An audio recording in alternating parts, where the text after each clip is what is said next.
વડોદરાના સાવલી પાસેના લાંછનપુર ગામનો વધુ એક કિસ્સો સામે આવ્યો છે। લાંછનપુરા ગામ પાસેથી પસાર થતી મહીસાગર નદીમાં મિત્રો સાથે નહાવા જતા આશરે 21 વર્ષીય યુવકનું નદીના પ્રવાહમાં તણાઈ જતા મોત થયું છે।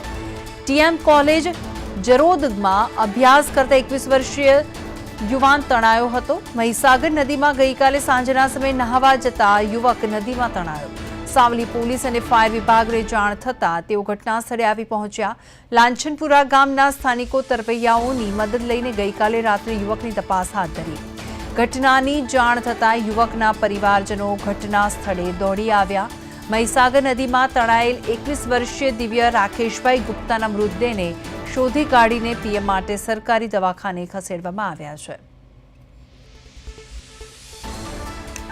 વડોદરા અગ્નિશમન તાત્કાલિક સેવાઓ વિભાગના મુખ્ય કંટ્રોલ રૂમ બધામણ વિભાગ ખાતેથી રસુલપુર મહીસાગર નદીમાં એક ઈસમ ડૂબી ગયેલ છે તેવી વર્દી રાતના મળેલી, પરંતુ રાતના સમયમાં કામગીરી કરી ન શકાય તે હિસાબથી અમોને સવારે 7 વાગ્યે વર્દી આપેલી અને તે વર્દી આધારે અમો ઈઆરસી